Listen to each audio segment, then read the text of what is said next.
Voice of America سے میں ہوں سارا زمان۔ آج میں آئی ہوں امریکی صدر کی سرکاری رہائش گاہ کے باہر جو ہے وائٹ ہاؤس، پرچم سر نگوں ہے کیونکہ اب سے کچھ ہی روز پہلے امریکہ کے 41ویں صدر جارج H.W. بش کا انتقال ہو گیا۔ ان کی عمر 94 برس تھی۔ بش سینئر جو تھے وہ امریکہ کے پہلے ایسے صدر تھے جنہیں ٹیلی ویژن پہ بچپن میں دیکھنا مجھے یاد ہے۔ پاکستان میں ٹی وی پہ ان کو دیکھتی تھی اور امریکہ کے بارے میں جو میرے پہلے امیجز تھے وہ اس کا ایک بہت اہم حصہ تھے۔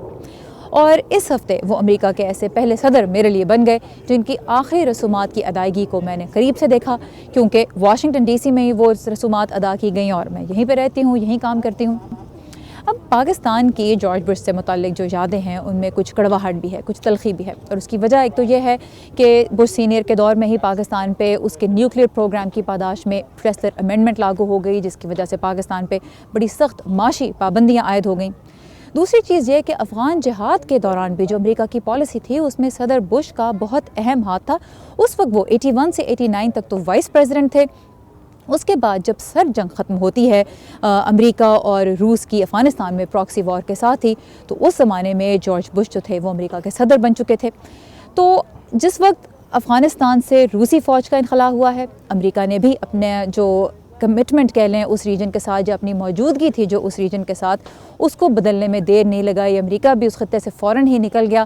نتیجہ یہ ہوا کہ آج بھی پاکستان اس دور کو یاد کرتے ہوئے یہی کہتا ہے کہ امریکہ نے جلد بازی میں انخلا کیا اور پاکستان سے منہ موڑ لیا، اسے تنہا چھوڑ دیا، اور اس کا نتیجہ یہ ہوا کہ آج بھی خطے میں جو بدامنی نظر آتی ہے، پاکستان میں یہ رائے بہت عام ہے کہ اس کی ایک بہت بڑی وجہ امریکہ کا یہی فیصلہ تھا خطے سے بہت جلدی نکل جانے کا۔ یہاں اس ہفتے بش کو ایک ایسے انسان کے طور پہ یاد کیا گیا جو اپنے خاندان سے اور اپنے وطن سے بہت محبت کرتا تھا، اور ان کی شخصیت کے کچھ ایسے پہلو بھی سامنے آئے جو پاکستان میں بیٹھی ایک بچی نے ٹی وی پہ کبھی نہیں دیکھے تھے۔ دوسری جنگ عظیم کے دوران بش سینئر امریکہ کے کم عمر ترین فائٹر پائلٹ بنے۔ جب جاپان نے پرل ہاربر پہ حملہ کیا تو بش نے خود جا کے امریکی فوج میں شمولیت اختیار کر لی اور فائٹر پائلٹ بن گئے۔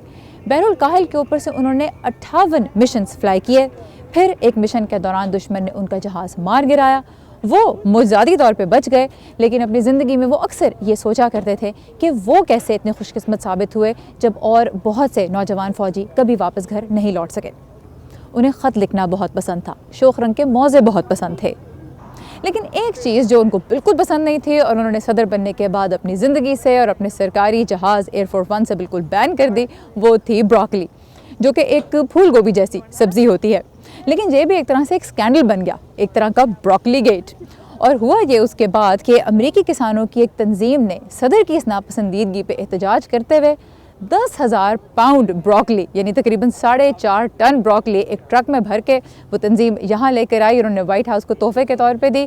اس میں جو تھوڑی سی جو تھی بروکلی وہ تو مسز بش کو بطور تحفہ دے دی گئی، اور باقی کی جو بروکلی تھی وہ مقامی فوڈ بینکس کو بطور عطیہ دے دی گئی۔ بش کی عمر بڑھتی رہی لیکن ان کا دل بوڑھا نہیں ہوا۔ انہوں نے اپنی 90th برتھ ڈے ایک اسکائی ڈائیو کے ساتھ سیلیبریٹ کی۔ انہوں نے اپنی high school sweetheart Barbara Bush سے شادی کی تھی جو 73 سال چلی اور ختم ہوئی صرف مسز بش کے اس سال انتقال کے ساتھ۔ اس ہفتے امریکی میڈیا میں بش سینئر کی آخری رسومات کی مسلسل کوریج دیکھنے کو ملی، اور کچھ چیزوں نے مجھے بہت متاثر کیا۔ ایک تو وہ ڈسپلن جس کے ساتھ تمام تر تقریبات منعقد ہوئیں۔